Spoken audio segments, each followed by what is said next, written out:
Hola, ¿qué tal? ¿Cómo están? Espero que anden muy bien. En esta ocasión no voy a habilitar la cámara para mejorar un poco la conectividad. Con este video damos comienzo a la serie de videos vinculados con el área temática asociada al tema de derivadas, que es el capítulo 8 en las notas del curso. Bueno, el concepto de derivada está relacionado con estudiar un poco ver cómo es la velocidad con que cambia una función. Podemos tener una función creciente y queremos ver a qué velocidad crece la función, o por ejemplo decreciente y ver a qué velocidad decrece. Una idea que probablemente ya hayan visto está vinculada con lo que se llama la tasa promedio de cambio de una función, o la velocidad promedio con que cambia una función.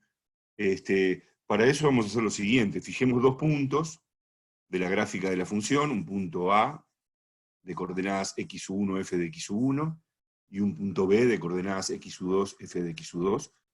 Uno puede imaginar que estaba en el punto A y que por algún motivo x1 pasó, la variable pasó de x1 a tomar el x2, el valor x2, y por lo tanto pasamos del punto A al punto B. Y entonces se denomina tasa promedio de cambio, justamente al pasar la variable del valor x1 al valor x2, a la siguiente relación. Es un cociente que es f de x2 menos f de x1 sobre x2 menos x1. O sea, estamos comparando cuánto cambió la función comparado con cuánto cambió la variable independiente. ¿Sí? El denominador mide cuánto se incrementó la variable al pasar de x1 a x2, por eso es x2 menos x1, mientras que el numerador mide cuánto se incrementó la función cuando ocurrió eso, cuando la variable pasó de x1 a x2, cuánto se incrementó la función. Eso es f de x2 menos f de x1.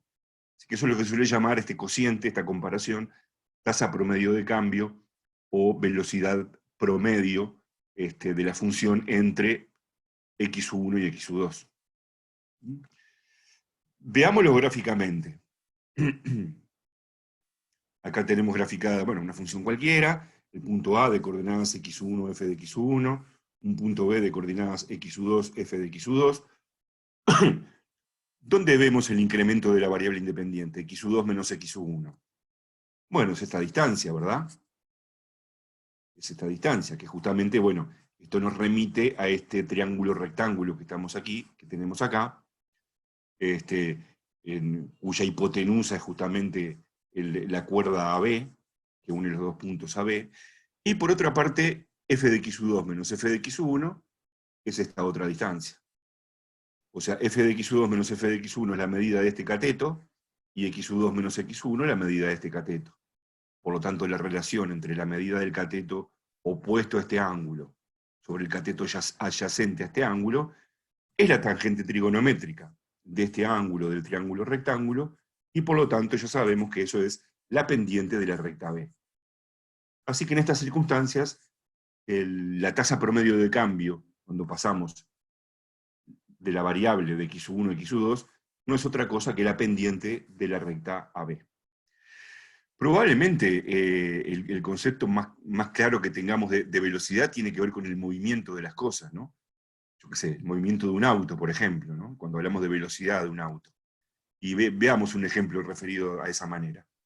Imaginemos que en un viaje en auto de Montevideo, bueno, no importa, de 1 km 0 a 1 km 120, o sea que se recorrieron 120 kilómetros, se salió a las 8 de la mañana y se llegó a las 9:30. ¿Sí? Y nos preguntamos, ¿cuál fue la velocidad promedio del viaje? Es algo a los que estamos bastante habituados, ¿verdad?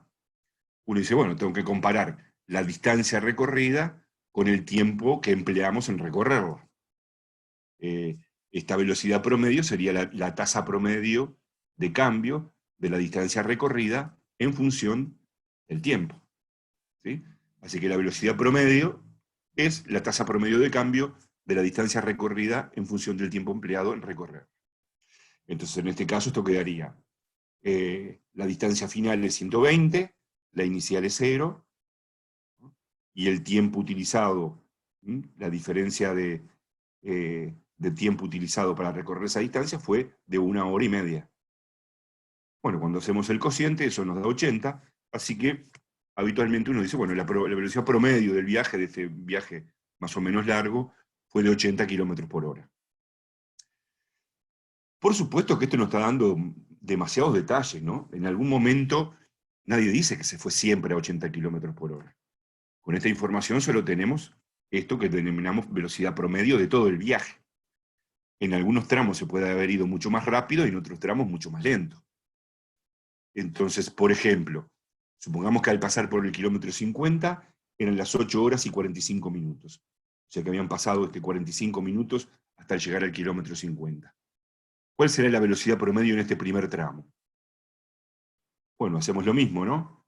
Se recorrieron los primeros 50 kilómetros en 0,75 de hora. Al hacer ese cociente da 67. La velocidad promedio de ese primer tramo fue de 67 kilómetros por hora. ¿Cuál fue la velocidad promedio del segundo tramo? Desde el kilómetro 50 hasta el kilómetro 120. Hacemos la tasa promedio de cambio en ese caso, 120 menos 50, o sea, en el segundo tramo se recorrieron 70 kilómetros y también se recorrieron en 0,75 horas, lo cual este cociente da 93 kilómetros por hora. Porque, por ejemplo, con estos datos tendríamos que en este segundo tramo se fue a una velocidad mayor. Es muy habitual que tengamos un control de velocidad en algunos puntos específicos, ¿no? Imaginemos que a la hora de viaje nos encontramos un control de velocidad en donde la velocidad máxima utilizada es de 85 kilómetros por hora en ese punto, en ese instante. ¿Podemos argumentar que la velocidad promedio de todo el viaje fue de 80 kilómetros por hora? Y no, de ninguna manera, porque acá lo que nos van a controlar es la velocidad, uno podría decir casi instantánea, en ese instante, ¿no? Entonces este es uno de los problemas que llevan al concepto de derivada, uno de los tantos problemas, o sea, ¿cómo hacemos para llegar a una especie de tasa instantánea de cambio?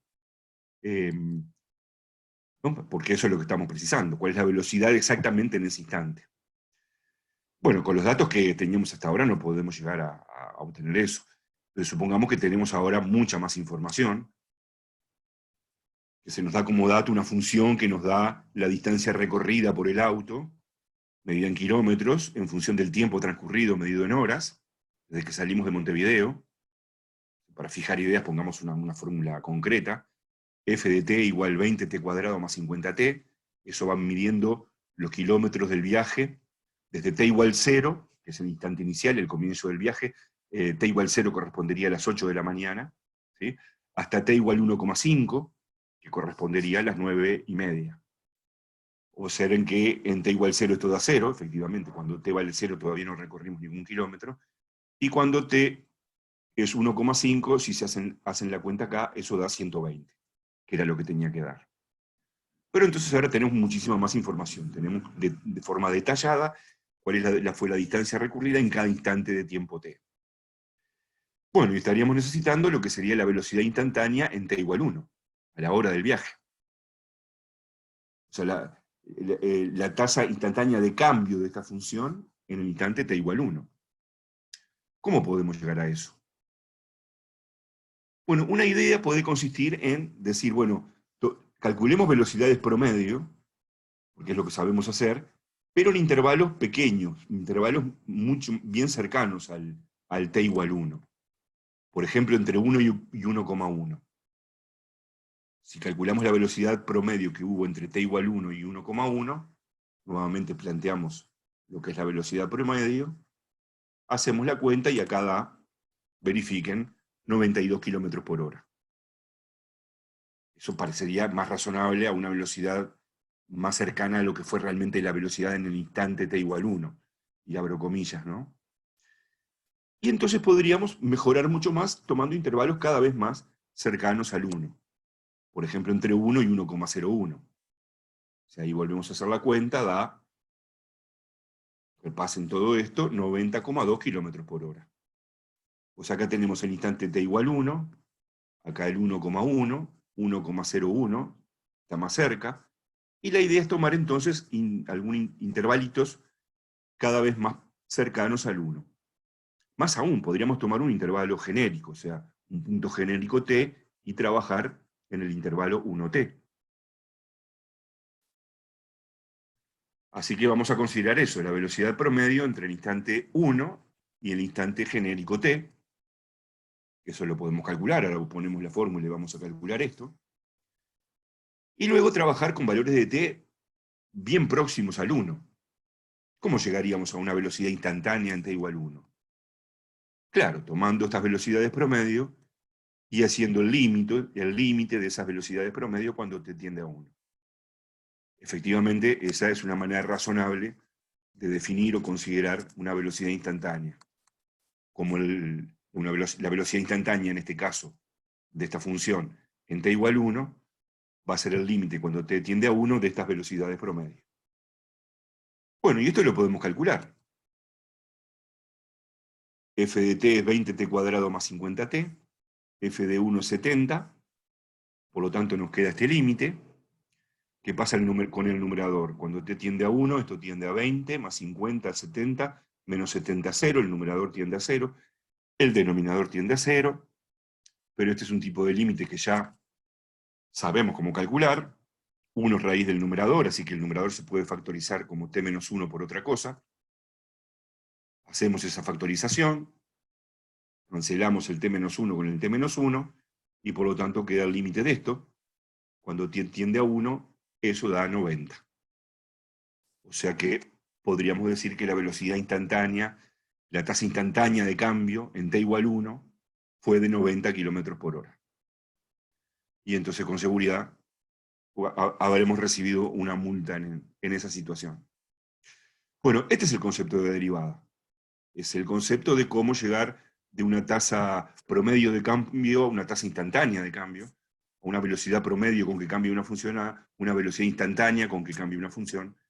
Y entonces con estas mismas ideas vamos a empezar a trabajar en eso en el próximo video.